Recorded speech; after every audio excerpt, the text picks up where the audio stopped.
1 Ganda, 2 Ganda. That's right, I got my second Ganda. That's absolutely unreal luck right now, or maybe it's good luck because it took me 2,000 Troves of Wonder to get to my first Ganda, and now it took about 400 to get to the second one, and I'm putting it on the market for about 8 million flux. I've seen it go as high as 9 mil. I've also seen it as low as like 6, 7 mil, and I've been offered like 6, 7 mil as well. It's kind of going through my other things right now. I don't need the money necessarily right now, so I'm just going to put it at 8 mil and hopefully someone buys it, because the thing about it is supply and demand, and I'm the only supply right now. There's no Ganda on the market, so I'm just going to put it up for a really high price, and maybe someone that really wants the greatest mount and greatest item in the game will go for it. So that's kind of the only part about this video for Ganda, but I am going to be doing some other cool things as well today, because I do like videos. It's mostly like Trove openings, and this is why Ganda is the greatest thing ever.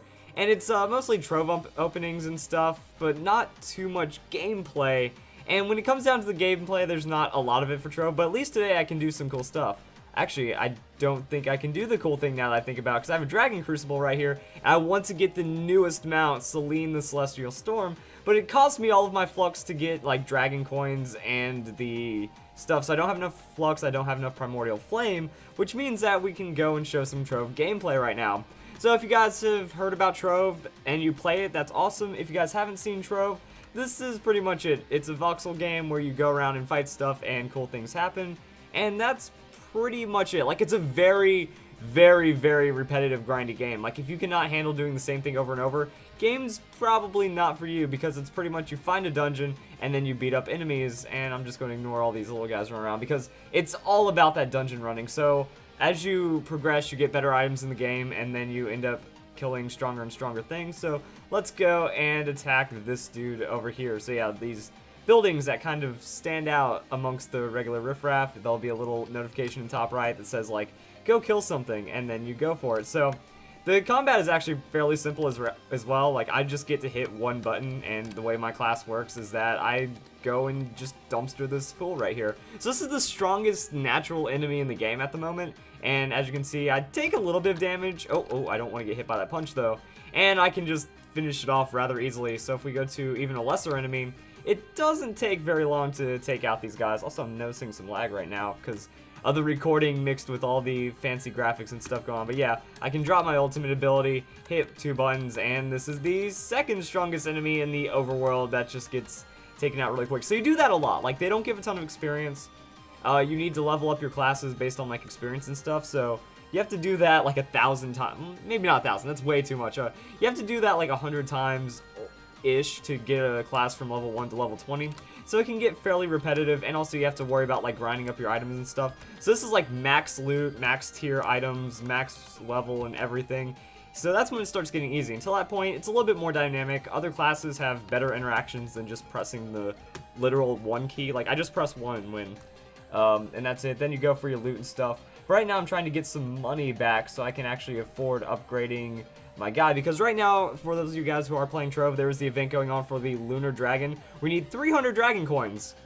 Now I scrounged together 300 Dragon Coins, I have the Ganda, and that's like the other part of this video, because if we look at my mastery, I am mastery level 294 out of 300.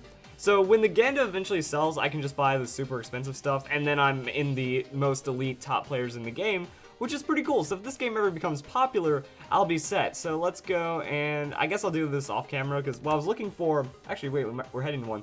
So I'm looking for is that red area, that's like a dragon land.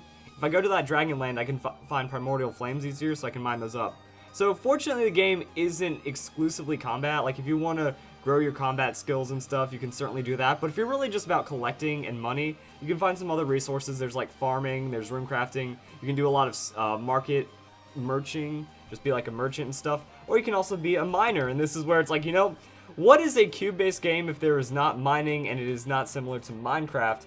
So what we're going to go do is find this cavern right here, and then we just go and blow things up. So there's 2 forms of mining, technically like 3, 4-ish, but your main form is you hit tab, you go into build mode, you can either place blocks, or you can go and destroy blocks. So I just hit right click and I have a mining laser.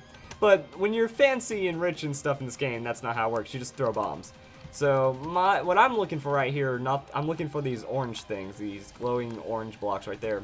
So those give primordial flames, and I might as well just blow up everything along the way as well, because you need this purple stuff to make bombs, and then you use that to get more of the orange stuff for the primordial flames. So I need like 250 more of these primordial flames since it's 500 total.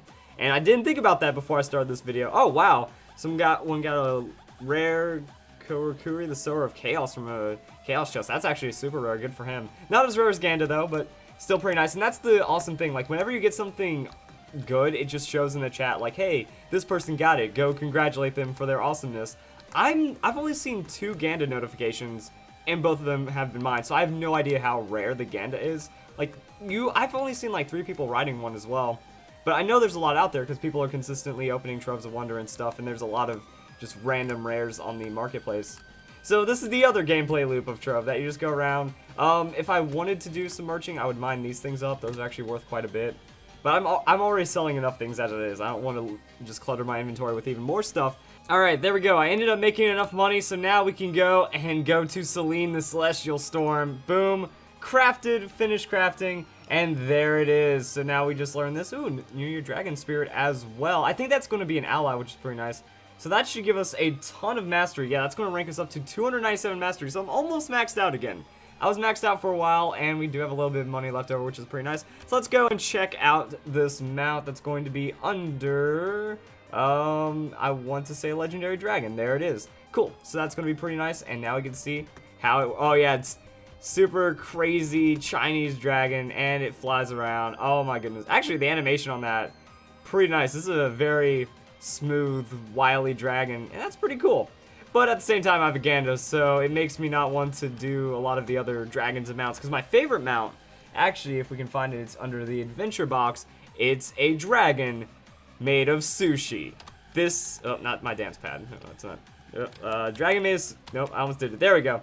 Dragon made of sushi. This guy, if I can get out of the way of enemies, might be the greatest thing ever. Unfortunately, it doesn't fly, but it's a dragon roll that looks like a dragon. I wish they gave it the ability to fly. It just kind of shuffles around. It actually reminds me of a Dunsparce a lot. So yeah, let's go and check out Selene a bit more. Pretty nice. I do think it's pretty cool. Like, I do like it. The animation on it's really nice. Very wacky kind of dragon. It flies around pretty cool, which is, it's awesome, but I have Ganda, so everything else is kind of invalid at this point. But this is cool. It's day 1 on this guy, so not many other people have this. And if Trove ever becomes super popular, I'm going to be able to cash out, baby. I'm one of the most rich players in the game, and I'm doing awesome right now.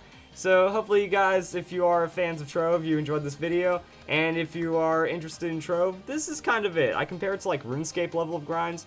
You have to do a lot of monotonous stuff, but if it is kind of in your personality, it's a very, very, very addictive game. Like, there's a lot of things that keep you going. So if you look over here on collections, like badges for starters, very high amount of collectability right here. The mounts, this is where you're going to get most of your mastery points and stuff, but there's tons and tons and tons of mounts. Let's go and find some good ones, like rare mounts, store mounts. Yeah, I still don't have a lot of these because these are like super expensive. Some of these are several $100,000 each, and I don't think it's a good value proposition for that. But in the end of the day, I've got a Ganda. I actually have 2 Ganda, so I'm waiting for that second one to sell. If you have 8 million flux, go and buy my Ganda. I might drop it to like 7.5 mil, but I don't need the money, and I haven't been playing too much. When I first, like after I got my Ganda, I haven't been playing as much because I have the end game. So everything's pretty chill right now and awesome. So guys, enjoyed this video. I hope you all have a nice day. Thank you for watching.